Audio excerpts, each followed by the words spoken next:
E aí galera, beleza? Como é que vocês estão? Meus amigos, hoje é segunda-feira, uma nova semana se inicia e dessa vez com notícias bem interessantes. A gente vai falar sobre uma já na abertura do vídeo. Quero falar de Brasil, quero falar de Bolsonaro. Depois eu falo da imprensa, do consórcio, aí sabe como é, né? Aquela confusão de sempre. No terceiro tema, voltaremos a falar sobre uma notícia bem interessante. Eu não falei pra vocês que o que tá acontecendo lá fora, que envolve o Twitter, não poderia causar repercussões no Brasil? E agora parece que a coisa realmente engrenou pra valer, a ponto de bater já na área da nossa política. A gente vai falar sobre isso e alguns assuntos também no que diz respeito às questões internacionais. Inclusive aí, né, o que os americanos estariam vindo fazer no Brasil para bater um papo aí com Dilma sobre alguns problemas. Depois, vamos falar da carreta furacão. Quero comentar com vocês algumas coisas. Espero que hoje dê tempo de a gente falar também sobre Câmara, Congresso, partidos políticos e algumas coisas que estão acontecendo. E se der tempo, falar um pouco sobre alguns grupos na direita. Na verdade, um grupo bem específico, o estado de São Paulo. E uma notícia também que envolve aí a bancada da direita na Câmara. Uma notícia interessante, mas vamos começar já com a notícia boa.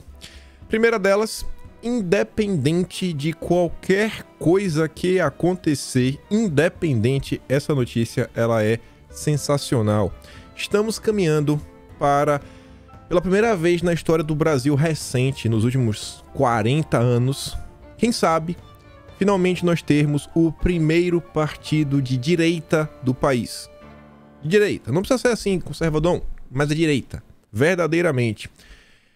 É público e notório diversas coisas que estão acontecendo, desde uma eleição massiva de deputados de direita pelo PL, 99 deputados foram eleitos, uma bancada gigante de senadores, governadores ao redor do Brasil, fora o que já tinha também, né? Os deputados estaduais também foram eleitos aos montes, já tem algumas prefeituras, também tem vários vereadores, e o PL parece que realmente reabraçou Bolsonaro. Inclusive até um escritório está sendo reformado já, tiraram o balcão vermelho.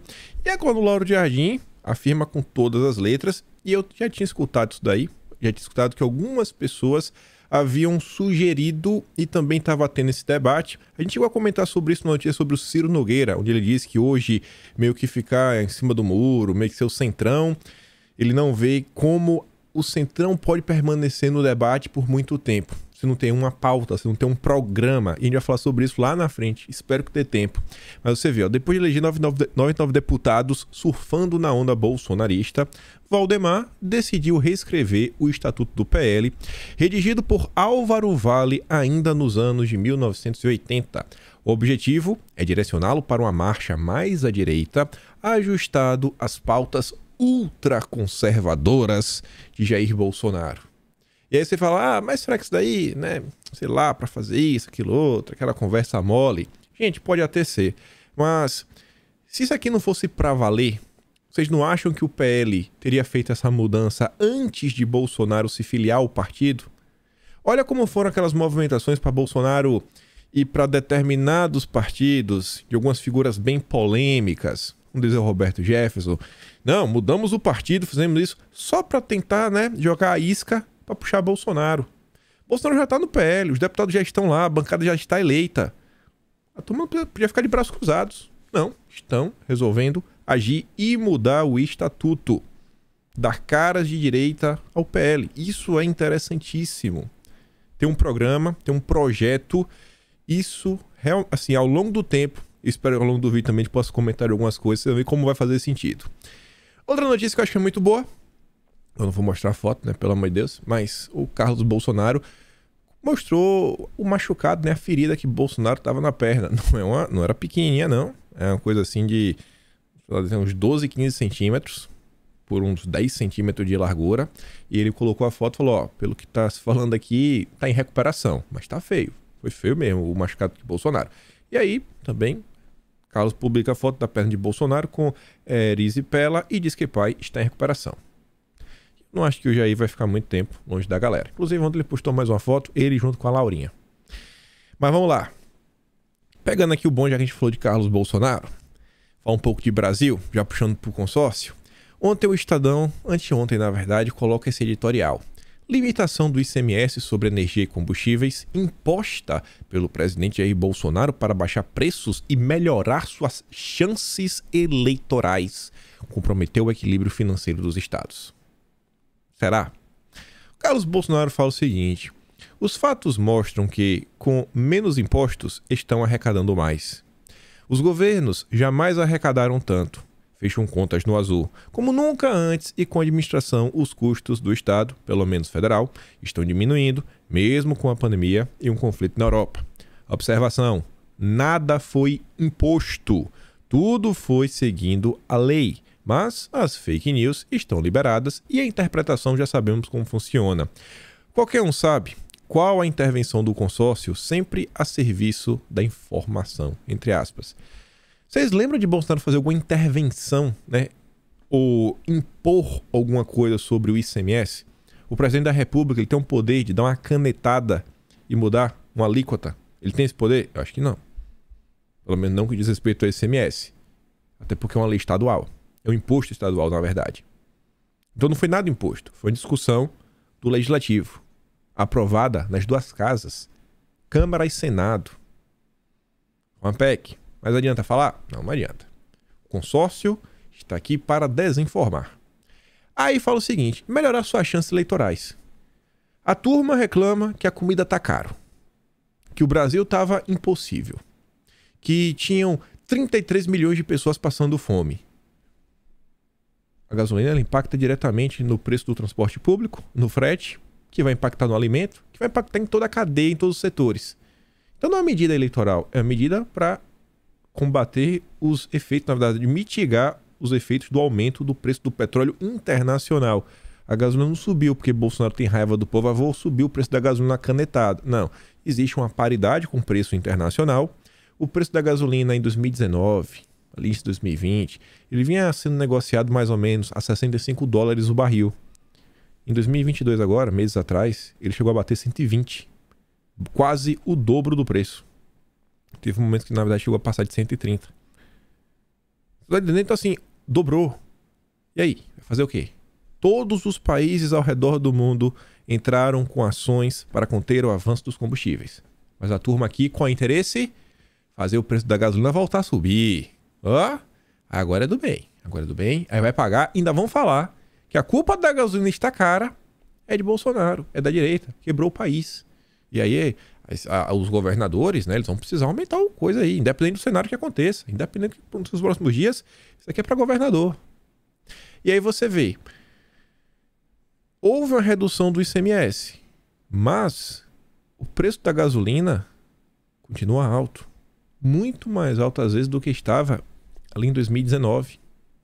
A gasolina subiu, o ICMS cobrado ali em cima do valor. Então assim, quando você vê no fim do dia, será que realmente teve uma queda na arrecadação? Se teve, foi de quanto? Todos os estados teve queda?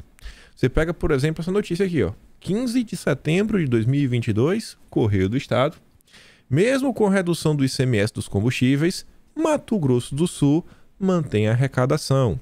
Consumo maior, porque está mais barato. Demanda e retomada da economia são os principais motivos para aumento das receitas, apontam economistas.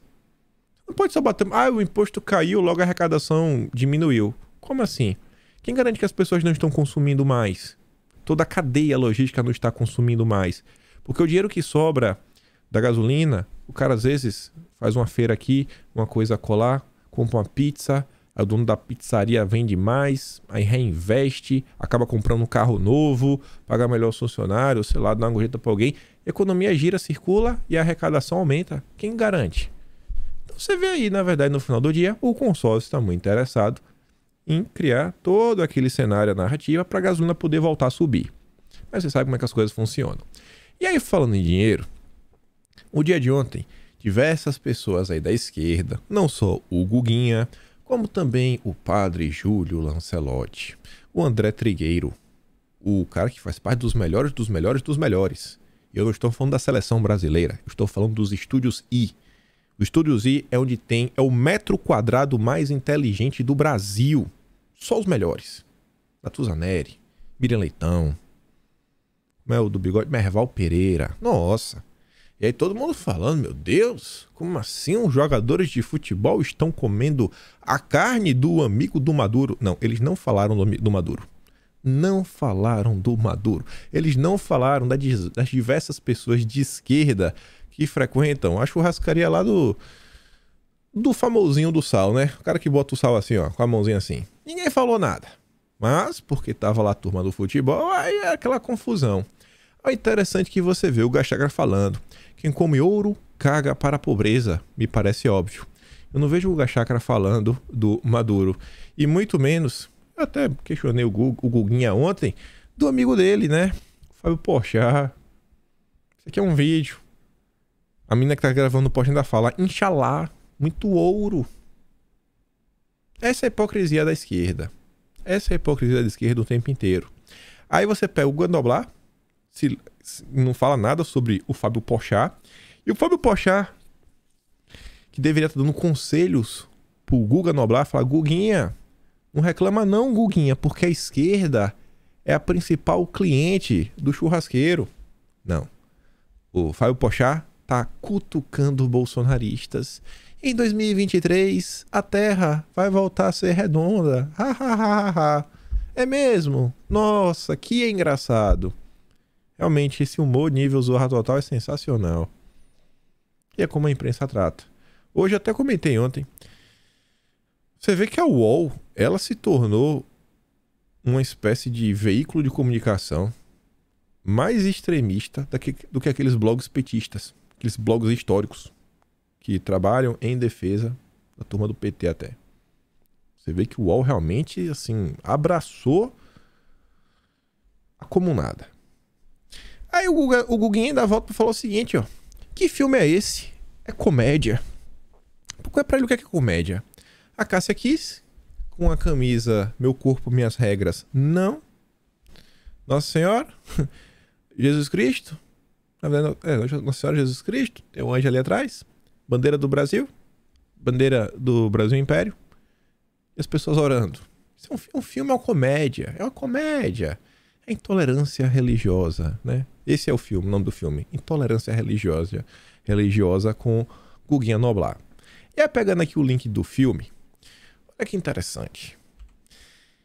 Filme sobre o Dilma está pronto e será lançado em breve. Afirma diretor Oliver Stone. É um cara da esquerda, faz documentários internacionais, na maior parte do tempo, só sobre líderes de esquerda. E faz até bem feito.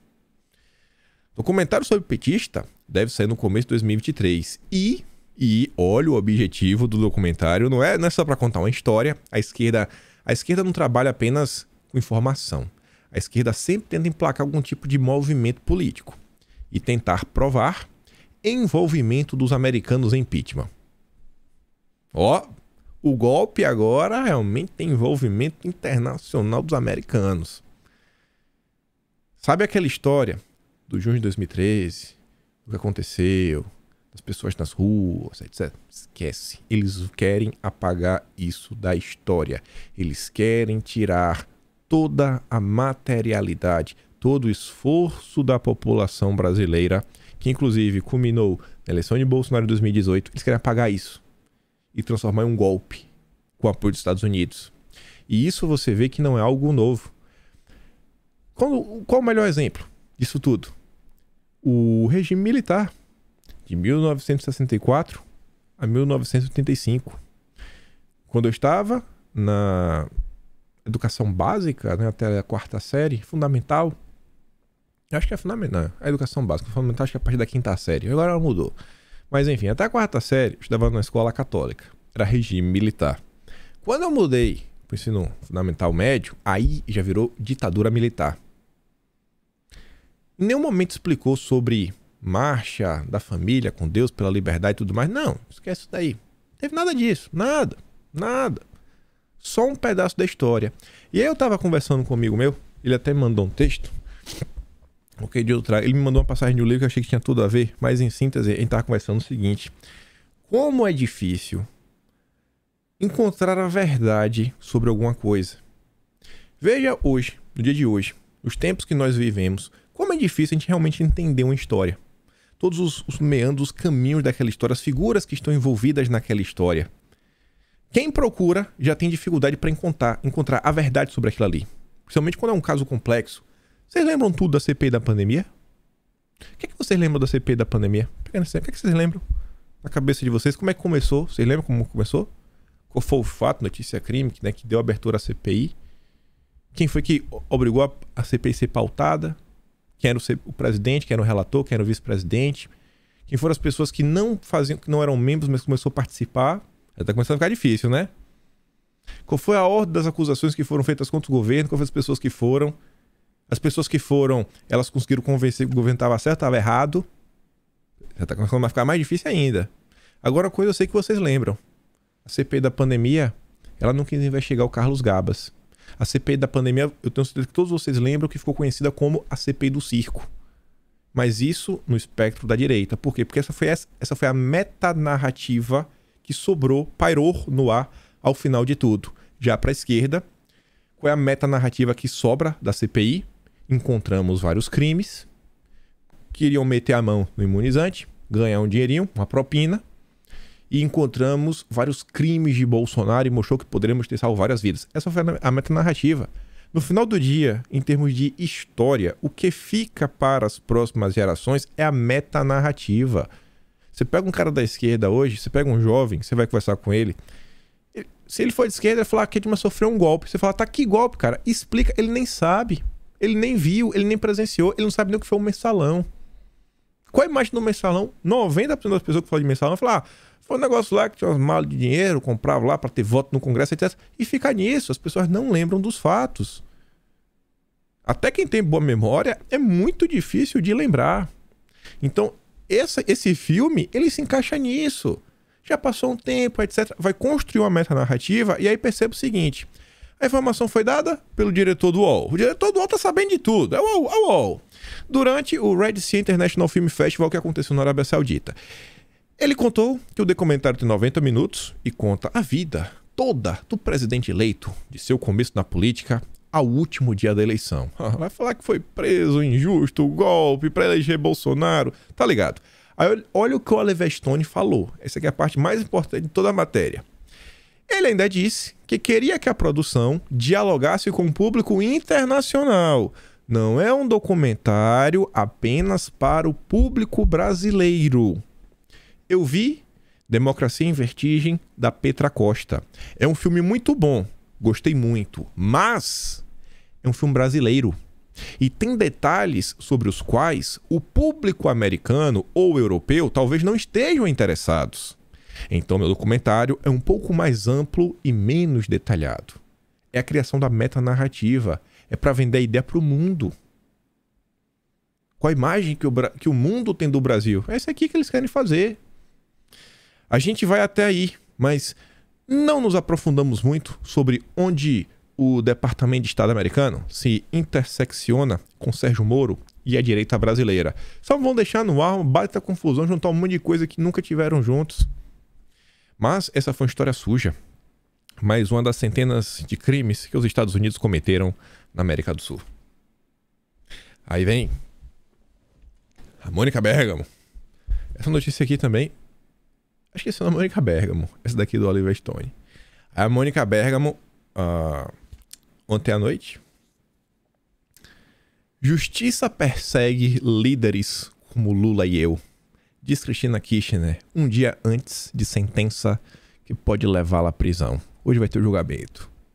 Vice-presidente quebra silêncio de 5 anos e fala Folha com exclusividade na véspera de julgamento por desvio de recursos. Olha que interessante, né? Olha qual é a metanarrativa que está sendo criada. O golpe, a perseguição política, né? Vem atrás de líderes como eu, como Lula. Essa é a esquerda, esse é o consórcio. É a democracia, a democracia. Aí você vê Lula, Cristina Kirchner, perseguidos. E Bolsonaro e seus amigos? Leitores discutem atitudes de Augusto Aras no governo Bolsonaro. Leitores. Leitores. Agora a matéria com os leitores da Veja. Ou da Veja do que da Folha.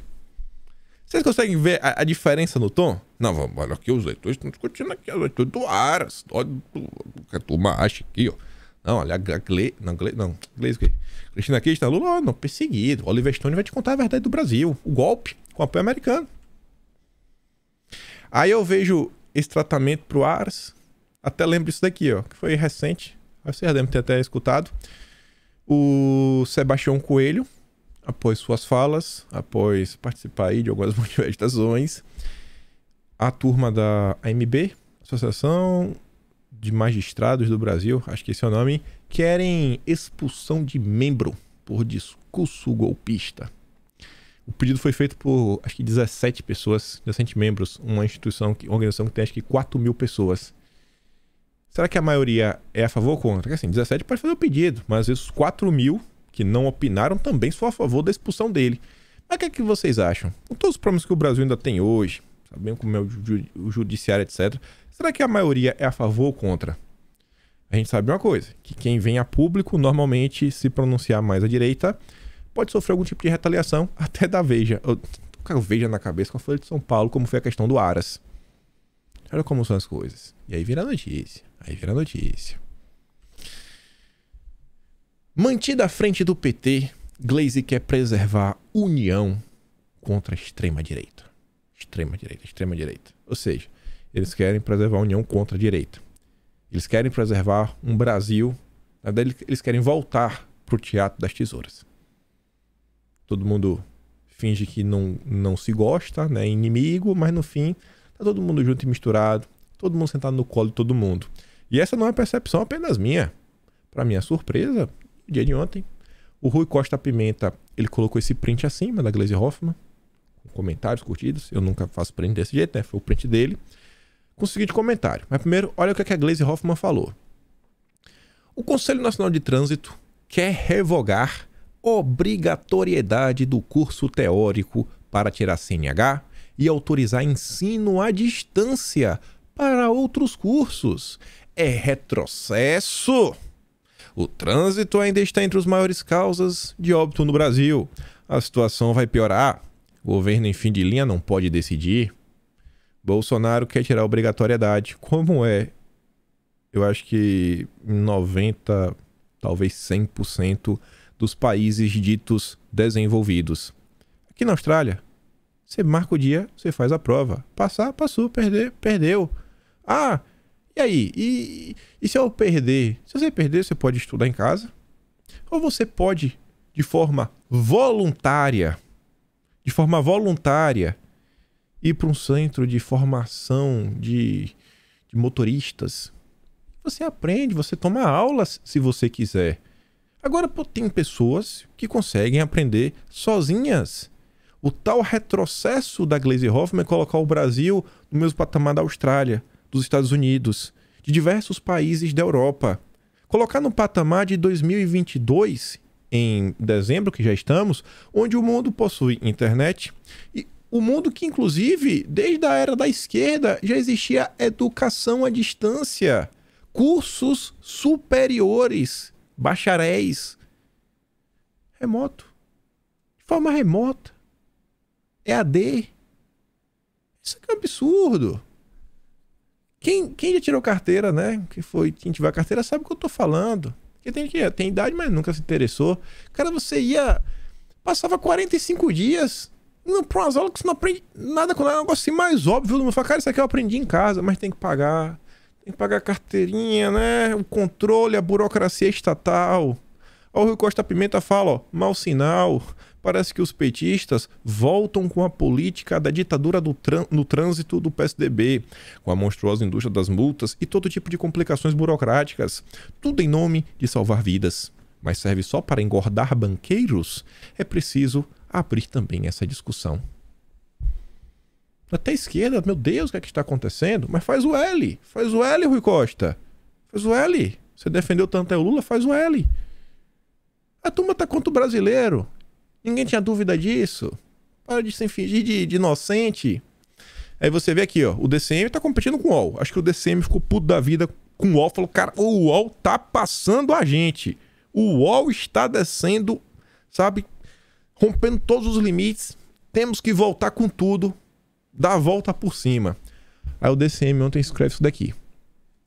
A tragédia de Sandra, a filha que Pelé rejeitou e que morreu aí com doença grave, chamando pelo pai. Não sei se vocês sabem, Pelé, o rei do futebol, que a esquerda sempre deixa de lado, né? Porque quebra a narrativa deles, né? Dessa questão da luta de classe, etc. Pelé é negro. O mundo, o futebol tem um rei negro. Aí não pode. Aí não vale a pena divulgar. O João Caprone Pimenta deve ser filho aí do Rui Costa Pimenta. Se não é parente amigo, é do PCO. O maior jogador de todos os tempos está no seu leito de morte. Ao invés de se acompanhar o coração de todos os brasileiros no pesar pelo rei Pelé, o DCM se diverte atacando uma que está em agonia em seus momentos finais. É uma ofensa ao Brasil. E o Rui Costa Pimenta diz, Jean-Jacques Rousseau largou 5 filhos em um orfanato, mas eu nunca vi esse tratamento com um grande filósofo. Esse show de moralismo é pura hipocrisia de gente sem qualquer moralidade. Por outro lado, ninguém sabe exatamente a realidade do que ocorreu entre Pelé e a filha. Hipocrisia. Sabe o que também é hipocrisia? É isso daqui, Viva o SUS! Viva o SUS, picanheiro! Faz o L! No final de novembro, Lula retirou uma lesão. Aí ontem estava fazendo exames. Está tudo certo. No SUS? Não. No Sírio-Libanês. SUS para você, Sírio-Libanês para os picanheiros. Aí que mora a hipocrisia brasileira. E ainda falando de hipocrisia e da esquerda, a Thalira Petroni, do PSOL, diz o seguinte: a nossa pressão garantiu que o famigerado Estatuto do Nascituro não fosse votado hoje na Comissão da Mulher. É o estatuto que cuida do bebezinho, né? Que nem nasceu.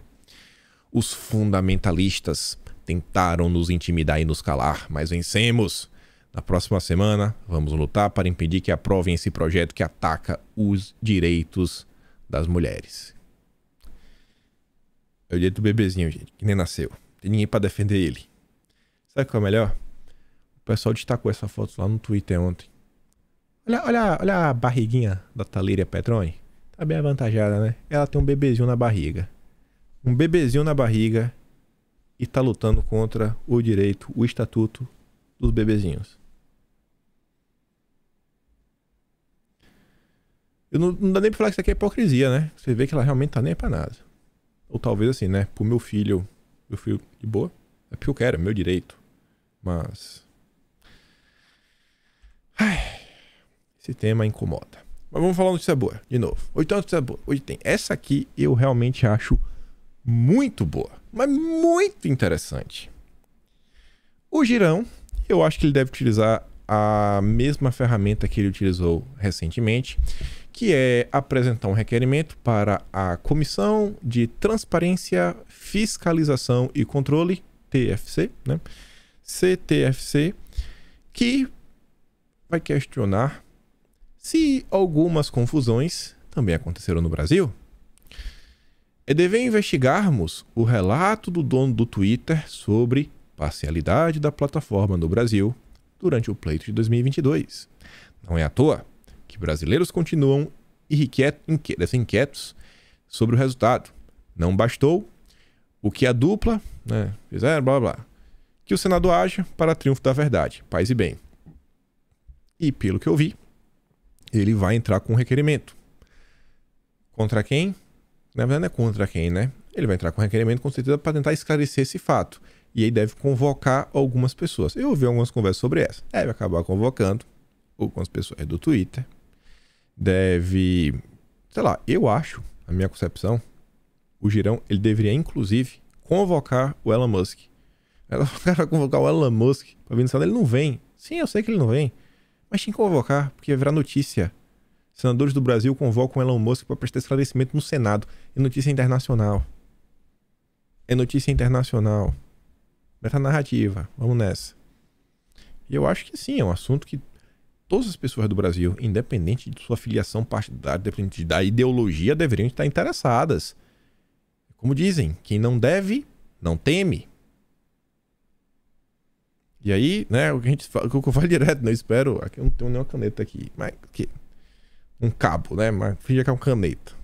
Nossos representantes têm que usar a caneta que eles possuem. Foi para isso que eles foram eleitos. Isso daqui é interessante. E os desdobramentos que isso pode ter também. Que você começa a puxar de um lado, começa a puxar do outro. Você aqui, daqui a pouco, pode achar alguma coisa interessante. E não só pode achar uma coisa interessante, não fique restrito. Mas se não encontrar nada sobre eleição, blá. Pessoal, esse tipo de discussão, inclusive, pode pautar discussões no que diz respeito à regulamentação da mídia, que você sabe, né? No fim do dia é censura, coisas ligadas a fact-checking, coisas ligadas ou coisas que podem ter sido feitas durante a época da pandemia, e até conectar, quem sabe, com a CPI da pandemia. Então, assim, tem muita coisa que pode ser questionada aqui e que também pode ser usada no futuro. Esse requerimento aqui é interessantíssimo. Mais interessante até do que a auto-audiência que teve. Que, em termos práticos, infelizmente, até agora, a única coisa que eu ouvi foi o questionamento da OAB. Perguntando aí sobre as prerrogativas dos advogados. Pô, o pessoal tá reclamando, não tendo acesso, etc. Em termos práticos, eu ouvi isso. Teve um discurso mais acalorado, mas sabe como são as coisas. Isso é interessante. E aí você vê.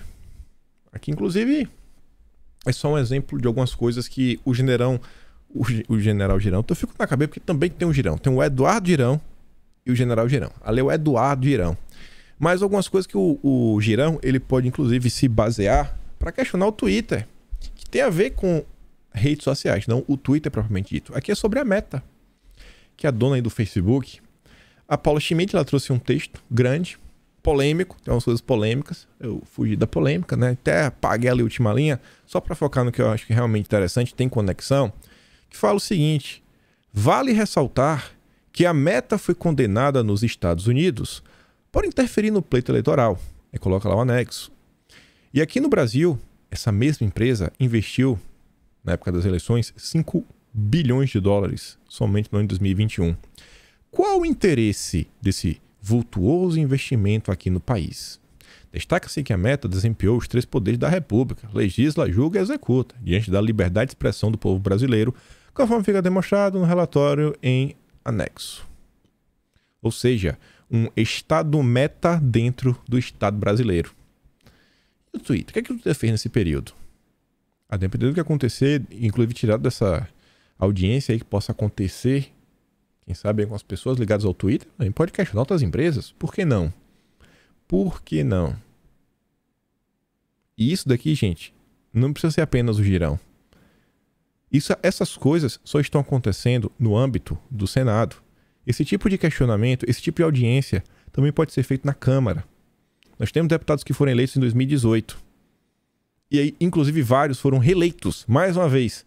Não porque são ótimos deputados, mas porque o povo meio que tem esse daqui e Bolsonaro continua apoiando. Estão lá só por causa de Bolsonaro e de braços cruzados. Mas enfim, não vou reclamar desse deputado demais não. Quem apostou aí que o Twitter ia acabar, eu acho que já desistiu dessa ideia. Nem fiz questão de traduzir, mas Apple e Amazon reportaram que eles voltaram a fazer propaganda no Twitter, né? Postar propaganda no Twitter. Não vai acabar. Não vai acabar. Veio e veio para ficar.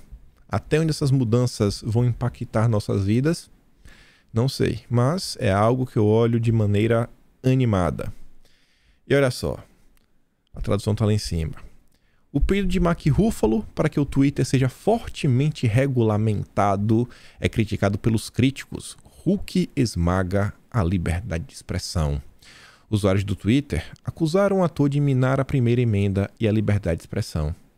As pessoas estão começando a acordar. Pena que no Brasil, pessoas como o Mark Ruffalo, o Mark Ruffles, às vezes são ovacionados pela turminha da esquerda, principalmente os mais jovens, que não sabem de nada do que acontece nesse país e no mundo. É o discurso da picanha, né, da cervejinha. E falando sobre o mundo, algumas notícias que chamaram minha atenção. Eu vi isso daqui, eu falei, não é possível. Não, eu não acredito. Deve ser fake news. Não é possível. É demais. Gente, todo mundo sabe que carros elétricos são uma espécie, né, de uma criação divina que vão salvar o mundo das mudanças climáticas. Assim como no Brasil temos o selo do Inmetro, o carro elétrico é o selo SG Greta Thunberg. Fora econômico, assim, meu Deus do céu.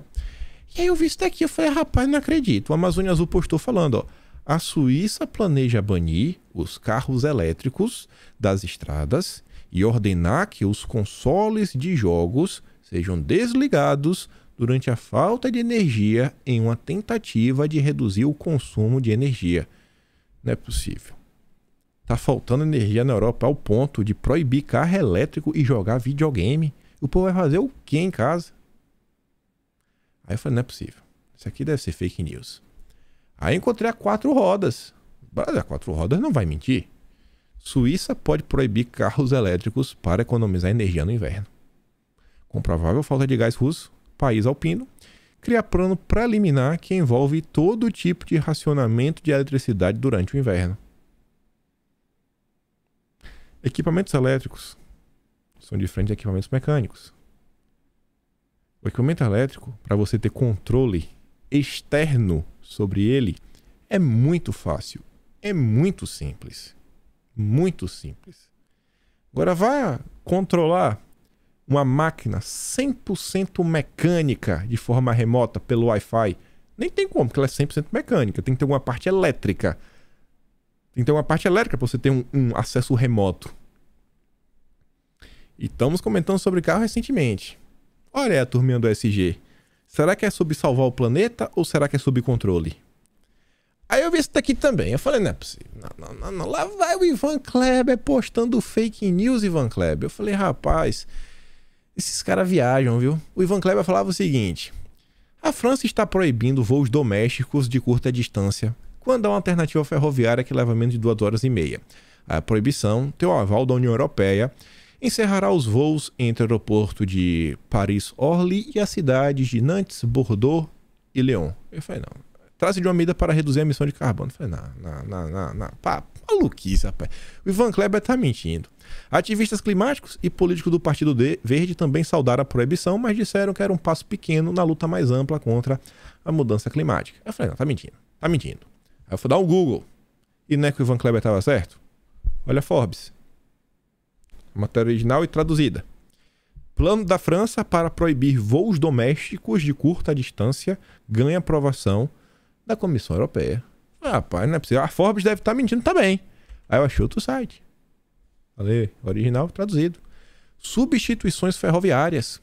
União Europeia aprova a proibição da França de voos domésticos. A Comissão Europeia divulgou sua decisão oficial sobre a proibição da França de voos de curta duração, de curta distância. O executivo da União Europeia confirmou que a proibição francesa é legal. É legal. A confirmação está condicionada à suspensão por apenas 3 anos. É só 3 anos. Se lembra? É só até dia 30. É só até dia 30, gente. É só 3 anos. Desde a adoção da proibição no ano passado, ela recebeu forte resistência de companhias aéreas, aeroportos e outras organizações de aviação. A decisão da União Europeia de apoiar a proibição ocorreu após contínuas lutas internas na União Europeia e na indústria de aviação francesa. A proibição proíbe que voos domésticos regulares dentro da França sejam operados se um meio de transporte alternativo, especificamente o trem, estiver disponível e puder ser concluído em menos de 2 horas e meia. O argumento para proibir esses voos foi liderado por ativistas da mudança climática e figuras políticas a favor da redução das emissões de carbono. Será que realmente faz essa diferença toda? Ou será que isso aqui é sob controle? Isso é um questionamento. Mas é só 3 anos, é só até dia 30. Voltando para o Brasil, fazendo aqui um gancho nessa agenda verde, o Dilma volta a Brasília para destravar a PEC da transição e negociar com partidos. É a manchete. Só que ainda me fala do encontro que ele vai ter com a turminha dos Estados Unidos. O conselheiro americano, o porta-voz do conselho, o Sullivan, deverá discutir com o Dilma parcerias em temas como mudanças climáticas e segurança alimentar. Não sei porquê, mas quando eu vejo a esquerda comentando entre si segurança alimentar, eu nunca consigo pensar na segurança alimentar do brasileiro. É sempre de alguém menos do brasileiro, menos do povo. O encontro está marcado para ocorrer ainda pela manhã. Além do molusco do Dilma, Sullivan também se reunirá com o senador Jacques Wagner, cotado para assumir algum ministério no governo petista. O Jacques Wagner, a informação extra que não está no Globo, é o presidente da Comissão do Meio Ambiente no Senado. Não é à toa que o Jacques Wagner vai estar nesse papo, que a Agenda Verde com certeza está no centro. Na verdade, não só a Agenda Verde, o Estadão traz um pequeno complemento, só comentando um pouco mais antiga. Dilma terá reunião com comitiva do BID para acertar a viagem aos Estados Unidos antes da posse. Aí falava o seguinte, ó, na agenda bilateral estão ameaças internas à democracia. Como assim ameaças internas? Qual é a ameaça interna da democracia? É quem? Tem algum agente secreto, um espião? Ou são os bolsonaristas, a direita? Ai, viu? Obviamente, não é coisa boa. Não tem como ser, né? Nada vindo da carreta furacão tem como dar certo. Mas vamos falar dela. Vamos falar dela. Na verdade, começar falando da PEC, né? Ele vai voltar aí, o Dilma agora vai resolver. Uma PEC absurda, que a imprensa não faz a cobertura que deveria fazer, não fala sobre quão absurdo é o valor que eles estão pedindo. Não é um valor para pagar Auxílio Brasil para os mais pobres, não precisa de 200 bilhões para isso. Aí veja como são as coisas. Veja como tudo se encaixa. E só quem fica de fora é o povo. Possível presidente de votação da PEC diz que acataria pedido de vistas. É do PSD, senador. Você acha que é o senador? Senador? Do Kassab? Ia pedir vistas? Será? Ou será que é criar dificuldade para vender facilidade? Garantir um ministério? Aí tá lá, né? Lucas Barreto pode presidir a votação da PEC da transição, caso Alcolumbre decida por fim ficar com a relatoria do projeto. Barreto afirma que se houver pedido de vista, que é um tempo de mais análise, será preciso acatar a demanda. É automático, disse, isso poderia adiar a votação em uma semana. Aliados afirmam que se Alcolumbre notar que a tramitação pode atrasar, é possível levar o tema diretamente ao plenário com apoio de Pacheco. Segundo Pacheco, vai em votação dia 7, já, quarta-feira. Aí você vê isso daqui, ó. Analistas estimam folga de 96 bilhões para gastos do novo governo, menos que o previsto pela equipe de transição. Montante corresponde a 19% do PIB. Patamar de despesa deste ano, segundo o Itaú, com isso não haveria expansão fiscal. O valor projetado pela transição é de até 150 bilhões. Cara, tem uma folga. Tem dinheiro que tá sobrando, tá se pedindo demais. Tem dinheiro sobrando. Vai fazer o que com esse dinheiro? Vai pra onde? Ninguém comenta. Ninguém tá preocupado. Porque esse dinheiro vai ser investido. Linha de crédito, né? O próprio governo vai pagar por obra doidado. Se o governo paga, alguém recebe. Não sei quem. O que eu sei é que o valor econômico diz o seguinte. A Lula, André Esteves do BTG, diz que já não se opõe a Haddad na Fazenda. Olha só. No encontro, André Esteves demonstrou que já não opõe resistência ao nome do Haddad para o Ministério da Fazenda e se prontificou a dirimir as resistências em nome de Haddad em seu meio. Lulinha, eu vou falar com os meus amigos, ó gente, vamos apoiar o Haddad. O Haddad é bacanérrimo. Acho que querem criar no final do dia, né, uma ponte de diálogo. Dizem as más línguas que o Haddad é um cara muito antipático, muito, sabe, sem tato para lidar com as pessoas. A partir do momento que você se torna quase uma espécie de interlocutor do Haddad, quantas pessoas não vão preferir levar suas queixas primeiro para o André Esteves, e aí o André Esteves depois comunica para o Haddad. Garanto que o André Esteves não vai se recusar a ajudar o empresariado brasileiro. Tire suas conclusões. Aí, eu acho que o João Carlos Camargo, eu acho que ele ouviu o André Esteves. Não, calma, mas o que é que tem Esteves aqui? Tá falando aqui de CNN. Sim, eu sei. Só para mostrar que o João Camargo, ele foi convidado pelo Rubens Menin para ser o presidente do Conselho Executivo da empresa. Tá ali embaixo. Isso em 28 de outubro de 2022. Pouco tempo atrás. E por que eu tô falando disso? Camargo aí deve ter recebido um telefone do Esteves. Pô, Camargo, vamos trabalhar pela Haddad, irmão. Haddad. Pro Brasil voltar a crescer, o pobre voltar a sorrir. Picanha. Picanha do BTG. Picanha da... Você vai abrir uma conta do BTG, é um quilo de picanha. Se é assim, vamos dar certo. Nossa, o Esfera vai abrir um novo parque, vai ser a nova Disney, né? Porque a Esfera só faz aqueles eventos pra turma bacana. Vai abrir agora um Esfera povão, né? Com certeza aí vai alugar uns hotéis, etc, fazer umas festas bacanas. Só cantor sensacional, né? Tudo ligado aí à esquerda.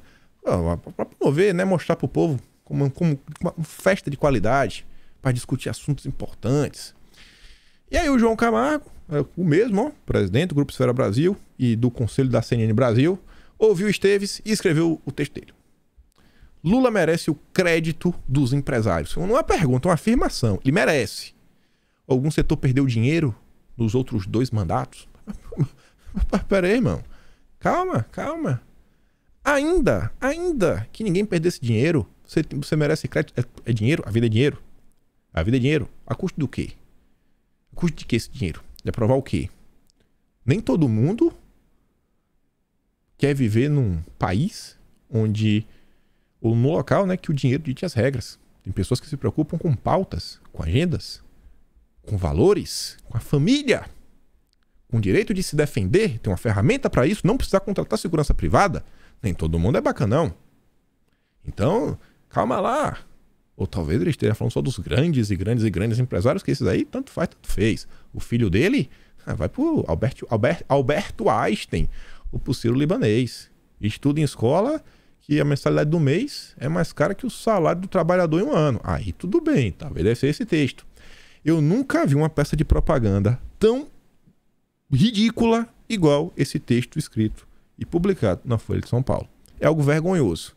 E essa pessoa aqui hoje é o presidente do Conselho da CNN Brasil. O empresariado brasileiro tem a obrigação de apoiar o governo do Dilma. É uma obrigação cívica e moral. Não é moral não, nem cívica. O Dilma foi eleito num processo justo. Justo. Transparente. Reconhecido internacionalmente. Seu sucesso será o sucesso do Brasil. O empresário que afrontar essa lógica estará agindo contra a coletividade e contra seus próprios interesses. Assim, desde quando a coletividade deve mandar na sociedade? A pessoa não tem o direito do seu livre-arbítrio? De ser contra algum tipo de agenda ideológica que comprometa os valores que ele acredita? Valores, às vezes, espirituais divinos? O apoio ao Dilma não deve se limitar à retórica. Deve ser efetivo. Consequentemente impactante. O país atravessa um momento político delicado que demanda esforço em prol de unificação. E nada mais óbvio que encerrar fileiras em torno daquele que afinal venceu as eleições. O Brasil não pode mais se permitir brincar com a polarização ideológica. Um jogo perigoso com desdobramentos imprevisíveis. Convido meus pares a atentarem para as dimensões históricas desse período de transição, o mais relevante de nossa jovem democracia. Agora? Não, o mais importante foi ali em 2018, né? Graças a Deus, para despetizar o país. Que os membros das classes produtoras possam no futuro contar com orgulho a seus netos que em 2022 estiveram do lado certo da história. Rapaz, um discurso assim, no passado, acabou gerando aí um cenário que muita gente foi excluída da sociedade assim de uma forma que ela nunca nem pôde voltar mais para o planeta Terra. Lula merece um voto de confiança dos empresários. Desafio qualquer liderança a vir a público para dizer que seu setor perdeu dinheiro durante os 2 mandatos do petista. Isso não aconteceu, ao contrário, todos ganharam. A vida não é sobre dinheiro, João Camargo. Não é só sobre dinheiro. Não é só.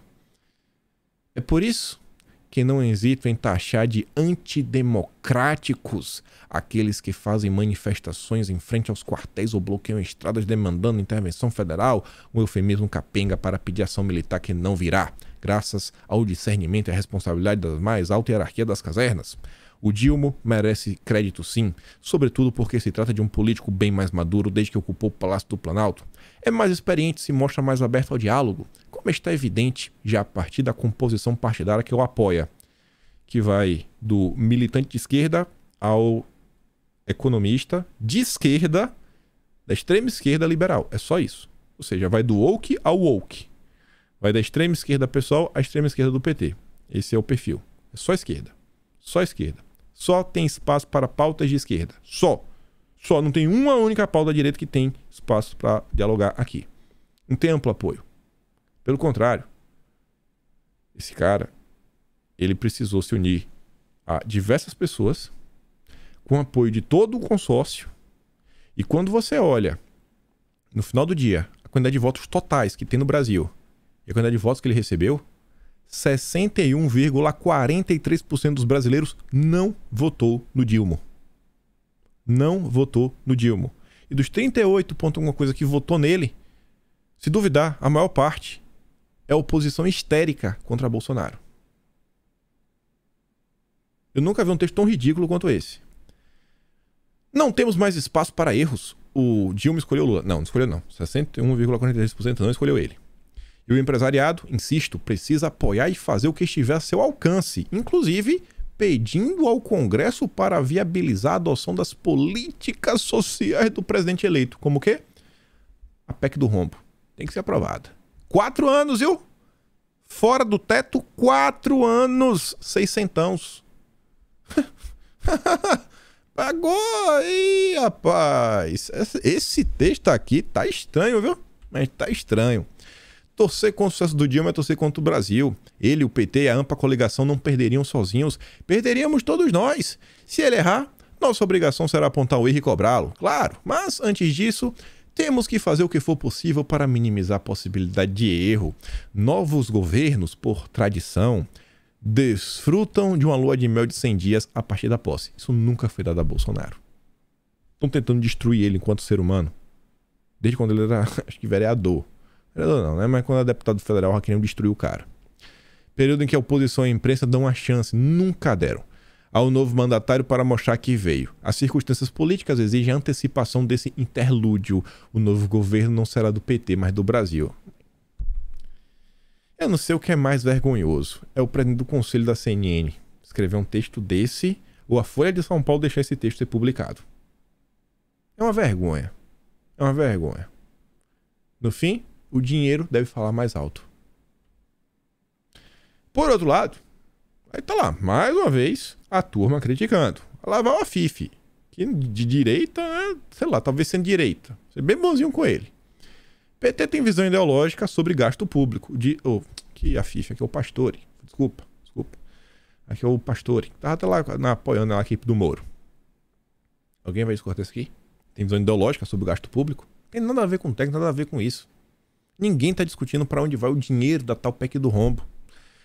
O Carlos Portinho comenta o seguinte, para onde vai nossa democracia? O presidente do Senado, Rodrigo Pacheco, manifesta apoio à PEC da censura e à nova lei do impeachment. Senado inerte com inúmeros requerimentos parados na mesa. Estamos no limite, mas vamos vencer. Assim eu espero. Olha essa imagem aqui, gente. Você lembra da quantidade de pessoas que criticou o Bolsonaro? Porque prometeu 13, prometeu 14, aí tem 22. Isso aqui é uma choradeira. Uma choradeira. Tá se falando em 35 ministérios. Aquela turma que criticou tanto por qualquer coisinha, não, temos que questionar, temos que criticar que é Bolsonaro e pro caminho certo, etc. Deve estar felizona agora, né? Essa turma deve estar muito feliz agora. Sensacional. O peso da PEC de transição na negociação do ministério. Lula não pretende distribuir pastas aos partidos enquanto não receber votos favoráveis à sua proposta de flexibilização de gastos. Essa PEC do rombo no final do dia foi o que a gente comentou ontem. Tem espaço para todo mundo, menos para o povo. No final do dia, para aprovar esse valor, tendo cargo, tendo ministério, vai. Vamos. Os espertos vão faturar. Quem vai pagar o custo de inflação, desvalorização da moeda, etc., é o pobre. A Como é que tem dinheiro? Tá tudo dolarizado. A economia dos caras funciona em dólar. Não tem nem dinheiro no Brasil. Vai! O importante é todo mundo feliz. Não vou comentar sobre a Câmara Legislativa hoje, mas comentar alguns assuntos que também são interessantes, que envolvem a direita. O Dilma, a priori, está sondando os republicanos. Chega lá aberto para ver se consegue apoio, montar uma base, etc. Entrar em todos os partidos possíveis e imagináveis que tem no Brasil, né? Que tem uma ampla base. Óbvio que é uma governabilidade por hora, e eu espero que continue assim. Assim não, na verdade eu espero que o republicanos seja oposição, né, cara? Eu sou oposição. Não fica, não, eu sou independente. Não, oposição. Isso que eu espero. O governo eleito sonda republicanos, mas partido diz não tem intenção de ocupar posto na esplanada. Partido que integrou a campanha de Bolsonaro elegeu 41 deputados e no Senado terá 3 representantes. Um é o Mourão, o outro é a Damares e o outro é alguém mais à direita também, tenho quase certeza. Então, cara, não condiz os republicanos fazer parte do governo de esquerda. Se declara oposição. Qual a dificuldade disso? Por que ficar de tanto tititi? Mas beleza. Duas notícias, uma ruim e uma boa, né? Daquele jeito. Sempre que estamos falando do estado de São Paulo. Olha só, ia comentar algumas coisas. Kassab vira o homem forte de Tarcísio em São Paulo e mira voos políticos maiores. Ao mesmo tempo que ocupa os espaços no governo paulista, o partido do ex-prefeito acaba de embarcar na base aliada do Dilma. Calma, segura aí, a gente vai comentar sobre isso, calma. Mas também tem uma melhor. Quando o consórcio reclama, em geral, é bom. Mau sinal em São Paulo. O consórcio tá puto da vida. Por quê? Bolsonarista escolhido por Tarcísio para a segurança pública diz que a questão das câmaras no uniforme da PM é polêmica. Não é. Há um sólido consenso a favor do equipamento. Sólido, a turma do consórcio. A turma acha que não é assim, não. Calma. Peraí, não é assim. Então você vê. O governo do estado de São Paulo, eu acho que vai ser interessante por diversas razões. Independente do cenário que desenhar, independente do cenário que se desenhar no horizonte, nos próximos dias, semanas, etc. São Paulo não vai ser igual o governo de Bolsonaro. Igual Bolsonaro, gente, nunca mais vai ter. Esqueça. Só tem Bolsonaro. Bolsonaro só tem Bolsonaro. O resto são algumas cópias, nenhuma tão perfeita quanto Bolsonaro. Bolsonaro tem os problemas dele.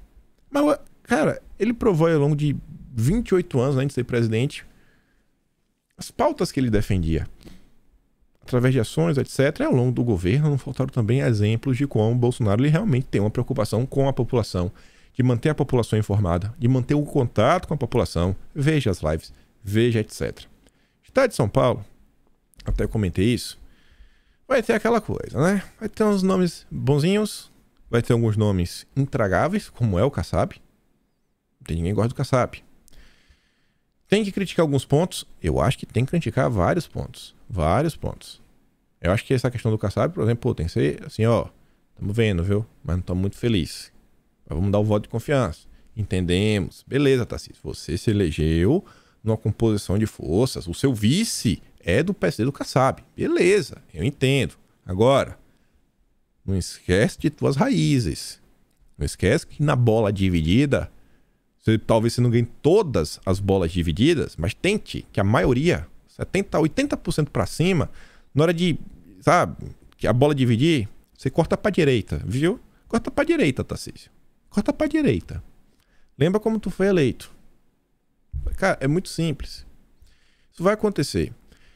O governo de São Paulo, eu acho que o Tarcísio ele vai adotar. Até eu acho que o perfil do Tarcísio é um perfil mais de diálogo, de procurar alguns consensos, tentar ir por alguns caminhos e algumas pautas que são menos polêmicas. Eu acho que o Tarcísio ele vai acabar focando em fazer um governo de mais entregas. Não, vamos olhar essas questões aqui ligadas à infraestrutura, questão ligada a isso aqui, aquilo outro, e realmente assim, entregar algumas coisas, né? Deixar alguma coisa meio que concreta.